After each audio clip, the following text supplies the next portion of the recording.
કે રજૂઆત એવી હતી મેડમ કે જે આપણે મા ગાયત્રી નર્સિંગ કોલેજ ચાલે છે અહીંયા એ કોલેજના આ બધા ભાઈઓ બહેનો છે હવે ત્યાં સ્ટાફ જ નથી અને જે પાસ આઉટ જે સ્ટાફ આવ્યો છે એ ખાલી હમણાં 10 દિવસ માટે આવ્યો છે એ છોડીને જતો રહે છે તો આ બહેનોની ભાઈઓની રજૂઆત એવી હતી કે પૂરેપૂરો સ્ટાફ હોય ત્યાં અને બીજું કે જે હોસ્ટેલમાં છોકરાઓ નથી રહેતા એમનું ફૂડ બિલ એ લોકોએ જાતે ફોર્મ ભરીને એના જે 15,000 છે પર વિદ્યાર્થીના એ લોકો લઈ લીધા છે એના કારણે એમની સ્કોલરશિપ આવી નહીં હવે એ જે ફૂડ બિલ હોસ્ટેલમાં ના રહેતા હોય એને લાગુ નહીં પડતું તો એના પૈસાના કારણે એમની સ્કોલરશિપ નથી આવી હવે સ્કોલરશિપ જ્યાં સુધી નહીં આવે ત્યાં સુધી એમને ડોક્યુમેન્ટ અસર મળશે નહીં હવે અસર ડોક્યુમેન્ટ નહીં મળશે તો હવે એમને એડમિશન લેવું હોય તો એ ડોક્યુમેન્ટ વગર કરશે કે શું એટલે આ વિદ્યાર્થી હવે ઉચ્ચ શિક્ષણ માટે જે એડમિશન લેવાનું હોય એમને તો ડોક્યુમેન્ટ વગર એ લોકો એડમિશન લઈ નહીં શકતા અને એમના પ્રમાણપત્રો 20,000 ડિપોઝિટ છે એ ડિપોઝિટ પણ નહીં આપતા હવે જ્યારે આપણે ફી ભરીએ છીએ ડિપોઝિટ હોય છે દરેક કોલેજની અંદર 100 રૂપિયા પણ ડિપોઝિટ હોય તો વિદ્યાર્થીને પાછી પૂરું થાય ત્યારે આપી દેવાની હોય છે તો એમને ડિપોઝિટ પણ નથી આપતા અને દર વર્ષે 25,000 વધારે છે ફી તો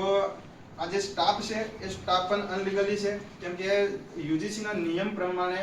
જે 80% અને નવી શિક્ષણ નીતિ પ્રમાણે 80% સ્ટાફ એ લીગલી હોવા જોઈએ છે અને એડહોક માં 20% સ્ટાફ હોવા જોઈએ છે એવું આપણે નવી શિક્ષણ નીતિ કહે છે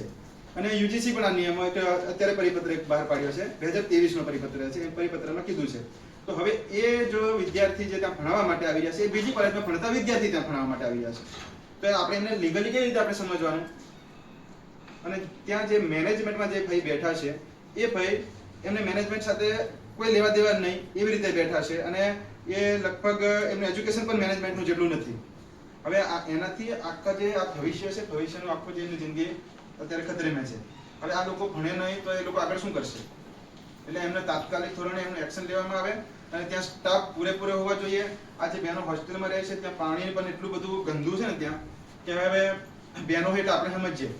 કે કેવું હોય છે ને એમને ત્યાં રાખવું પડે કે રાખવું પડે તે તો હવે બહેનો છે આપણે ભારત દેશની અંદર બહેનોને આપણે પઢાવવા માટે આપણે ભણાવીએ એના માટે અત્યારે આપણે યોજનાઓ લાવી રહ્યા છે અને અહીંયા આવું ચાલશે તો કેવી રીતે ભણશે એટલે અમે આવેદનપત્ર તો આપ્યું છે અને આ જે મુદ્દાઓ છે આજે મને પીવાની મિનરલ વોટરની ટાંકી છે ને એનો ટાંકી તમે વિડિયો કરી જુઓ એટલે ફેસિલિટી એમ તો આપણને ફીસ પૂરેપૂરી વસૂલવામાં અને 50,000 ફી હોય અને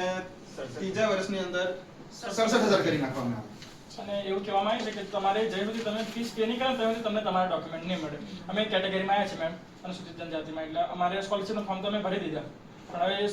અમુક સ્કોલરશિપ પાસ થાય તો પછી અમે જમા કરીએ ને ફીસ અમારી અમુક અકાઉન્ટમાં આવી નહીં અને હવે અમારે ઉચ્ચ અભ્યાસ કરવો હોય તો ડોક્યુમેન્ટ વગર કઈ રીતના કરવો અને પ્રિન્સિપ કાર્ડ પર જો એડમિશન લીધું હોય તો ફી ભરવાની આવતી જ નથી ભણતા સુધી આમને મેમ પર્ટિક્યુલર પર્સનને ટાર્ગેટ કરવા તમે તમારું જોઈ લેશો તમે ખાલી આ બહેનોને અને ભાઈઓને તમે સાંભળી લો એ લોકોની વેદના તમે સાંભળો કે એ લોકો શું કહે છે એમ આપણે મેડમ સાથે વાત કરો રજૂઆત કરો તમારી જે સમસ્યા છે મેડમ અમારું છે ને જીએનએમ પતી ગયું છે 3 વર્ષનો જે કોર્સ આવે ને એ તો હમણાં તો કેવું અમારું રજીસ્ટ્રેશન હજુ સુધી થયું નથી અને 5 મહિના થઈ ગયું રિઝલ્ટ આવી ગયું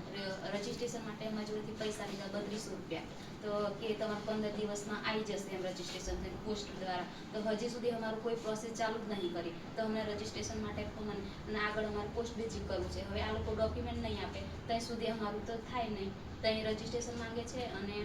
જે ડોક્યુમેન્ટ છે ને કોલેજમાં આવી તો પછી કોલેજવાળા એવું કે તમે 2 વર્ષની મારી સીટ નહીં આવી તો ફૂડ બિલ જે અમે હોસ્ટેલમાં નહીં રહેતા તો અમારું હોસ્ટેલમાં ફોર્મ ભરી દે તો સેવા સદનમાં અહીંયા ચેક કરાવે ને તો એ લોકો એવું કહે છે કે તમારું ફૂડ બિલનું ફોર્મ ભરેલું છે ને એટલે તમારી સ્કોલરશિપ નહીં આવી તો પછી જે સુધી આ ફૂડ બિલનું નહીં કાઢે ત્યાં સુધી તમારી સ્કોલરશિપ નહીં આવે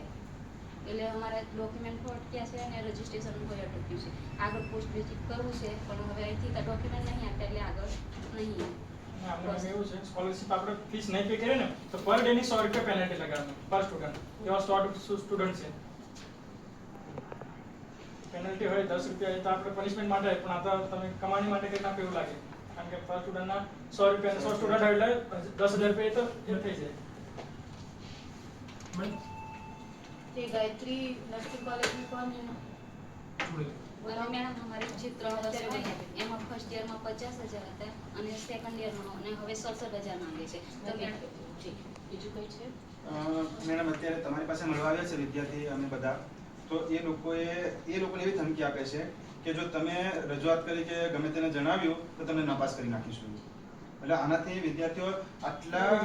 2 વર્ષથી એ રીતે પીસાઈને તેને ભણ્યા.